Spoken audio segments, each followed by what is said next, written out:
عربستان سعودی کشوری در شبه جزیره عربستان در غرب آسیا. این کشور دارای مساحتی در حدود 2,150,000 کیلومتر مربع یا در حدود 830,000 مایل مربع که این کشور را تبدیل به پنجمین کشور پهناور در آسیا، دومین کشور پهناور در جهان عرب و پهناورترین کشور در غرب آسیا تبدیل کرده. کشورهای اردن، عراق و کویت از شمال، قطر و امارات متحده عربی از شرق و عمان از جنوب شرقی و همچنین یمن از جنوب با عربستان هم‌مرز هستند. این کشور دارای خط ساحلی طولانی در دریای سرخ و خلیج فارس که سواحل زیبا و زندگی دریایی متنوعی رو ارائه میده. عربستان سعودی کشوری محافظه‌کارانه است که به قوانین و آداب اسلامی پایبنده. این کشور بیشترین تعداد گردشگران ورودی در خاورمیانه رو داراست. سالانه در حدود 2,200,000 نفر به عربستان سفر می‌کنند. همچنین عربستان از بزرگترین قطب‌های گردشگری دینی به حساب میاد که سالانه حدود 4.5 میلیون نفر به دلیل واقع شدن مسجدالحرام و مسجدالنبی در این کشور به عربستان سفر می‌کنند. عربستان سعودی با حفظ سنت‌های خود به طور فعال اقتصاد و جامعه خود را با سرمایه‌گذاری در فناوری و زیرساخت مدرن‌سازی می‌کند. دولت عربستان اعلام کرده که زنان نمیتونن در نخستین انتخابات سراسری این کشور که انتخابات شورای شهره رأی بدن. با اینکه دولت سعودی دختران را از آموزش منع نکرده و حتی آموزش رایگان براشون در نظر گرفته، حضور دختران در آموزشگاه و مدارس بسیار محدوده. از زمانی که بن سلمان قدرت واقعی رو در عربستان به دست گرفته 5 سال گذشته و در همین مدت این کشور محافظه‌کار و مسلمان شاهد تغییرات بسیاری بوده.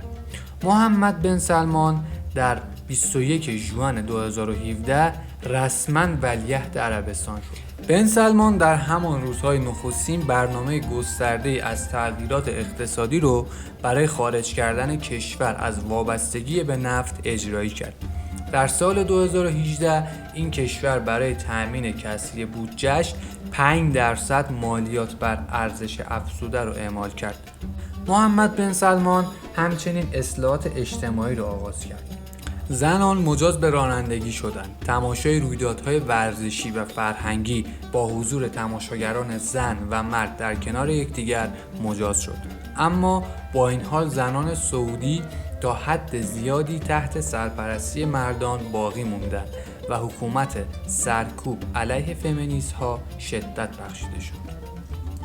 این کشور شگفتی‌های طبیعی دیدنی مانند محله خالی یعنی رب الخالی، بزرگترین صحرای شنی جهان رو ارائه میده.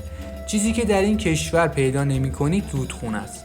عربستان سعودی بزرگترین کشور جهانه که هیچ رودخونه دائمی نداره.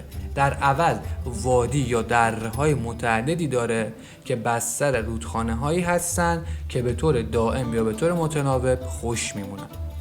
عربستان سعودی بزرگترین صادرکننده نفت جهان و بازیگر مهمی در بازار جهانی انرژیه. این کشور سرانه تولید ناخالص داخلی بالایی داره، اما نابرابری درآمدی که وجود داره باعث شده که ثروت در میان نخبگان کوچیک متمرکز بشه. جامعه عربستان بر پایه روابط قبیله‌ای استواره. با اینکه دین اسلام در این سرزمین ظهور نمود و مدت زمانی این سرزمین مرکز جهان اسلام رو بر عهده داشت، اما از اونجا که در سرزمین فوق قبیله‌های زیادی زندگی می‌کنند و هر کدوم آداب و رسوم خاص خودشونو به عنوان یک میراث نگهداری می‌کنند. برای ورود به عربستان سعودی به ویزا نیاز دارید. ویزای توریستی اکنون برای اکثر ملیت‌ها در دسترسه، اما بررسی شرایط خاص و دریافت مدارک لازم ضروریه. خیلی ممنون که تا اینجای کار با ما همراه بودید. امیدوارم که از تماشای این ویدیو لذت برده باشید. ممنون میشم که با لایک، شیر و سابسکرایبتون مثل همیشه از کانال ما حمایت کنید. تا ویدیوی بعدی، بدرود.